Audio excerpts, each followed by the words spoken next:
नमस्कार विद्यार्थी मित्रांनो, आज आपण श्री नागेश्वर निवासी गुरुकुल माध्यमिक विद्यालय पाटली येथे इयत्ता 8वी साठी आनंददायी शनिवार हा उपक्रम राबवणार आहोत। आपण दर शनिवारप्रमाणे या शनिवारी सुद्धा हसत खेळत आणि आनंदात कसं शिक्षण घ्यायचं, तर आजची कृती आहे ती कृती आपल्याला सन्माननीय इंगळे सर ती कृती आपल्याला आता करून दाखवतात, सांगतात, ती काळजीपूर्वक ऐकायची आणि त्याची काय करायची, उत्तर द्यायची। सर आता एक एक प्रश्न वाचायचा, त्याची पर्याय समजून सांगायचे आणि विद्यार्थी त्याचा काय करणार, प्रतिसाद देणार। विद्यार्थी मित्रांनो, आज नेहमीप्रमाणे या ठिकाणी आपण आनंददायी शनिवार साजरा करत आहोत। तर आजचा आपला उपक्रम आहे शब्दाऐवजी नवीन शब्द योजना। म्हणजे जो शब्द असेल त्याच्याऐवजी दुसरा नवीन शब्द आपल्याला त्या ठिकाणी वापरायचा आहे। तर बघा, पहिला आपला प्रश्न आहे, घोड्याला वाघ म्हटले, वाघाला सिंह म्हटले, सिंहाला हरिण म्हटले, हरणाला बैल म्हटले, तर टांग्याला काय झुकले जाईल? अंदाजे सांगा, तुम्ही काय सांगू शकता? टांग्याला काय झुकले जाईल? हा, उभा राहा। घोडा। घोडा का? घोडा उत्तर आहे का? टांग्याला काय झुकत असतो आपण? घोडा। मग घोड्याला काय म्हटलेलं आहे? घोड्याला काय म्हटलेलं आहे? हे तुमचं उत्तर काय पाहिजे? आलं तुमच्या लक्षात? हा, पुढचा प्रश्न व्यवस्थित विचार करायचा आणि उत्तर द्यायचं आहे। जास्वंदाला कमळ म्हटले, कमळाला गुलाब म्हटले, गुलाबाला रानफूल म्हटले, तर फुलांचा राजा कोणाला म्हणतात? कमळ। कारण?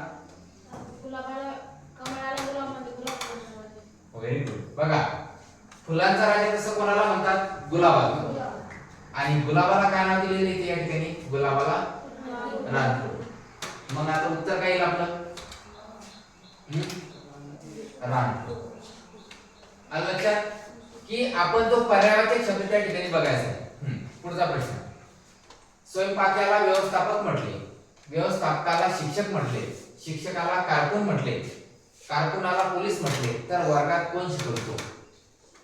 विचार करायचा आणि उत्तर द्यायचे। कारकून। कारण? वर्गात कोण शिकवत असतो? शिक्षक। आणि शिक्षकाला काय म्हटलेलं आहे या ठिकाणी? शिक्षकाला काय म्हटलं? कारकून। म्हणजे बरोबर उत्तर कोणतं आहे आपलं? कारकून। ठीक। पुढचा प्रश्न बघा, पायाला डोळे म्हटले, डोळ्याला कान म्हटले, कानाला डोके म्हटले, डोक्याला गुडघे म्हटले, गुडघ्याला बाशिंग म्हटले, तर लग्नात बाशिंग कशाला बांधले जाते? डोक्याला। चुकीचं उत्तर गुडघ्याला। हा बघा, लग्नात बाशिंग आपण कशाला बांधतो? डोक्याला। आणि डोक्याला काय नाव दिलेले आहे बघा? हा, डोक्याला गुडघे। डोक्याला काय म्हटलेलं आहे ठिकाणी? गुडघे। म्हणजे आपलं बरोबर उत्तर कोणतं येईल? गुडघा। तर याप्रमाणे आपल्याला काही प्रश्न दिलेले असतील, त्या प्रश्नाचे आपण आता या ठिकाणी विचार करून उत्तर द्यायचे। तर मी तुम्हाला या ठिकाणी काही अजून काही प्रश्न विचारतो, तुम्ही त्याप्रमाणे मला उत्तर देण्याचा प्रयत्न करायचा आहे। बघा, आकाशाला समुद्र म्हटले, समुद्राला हवा म्हटले, हवेला पाणी म्हटले, पाण्याला नदी म्हटले, नदीला विहीर म्हटले, विहिरीला व्यापूळ म्हटले, तर तहान लागल्यावर काय प्यावे? परत एकदा प्रश्न लक्षात द्या।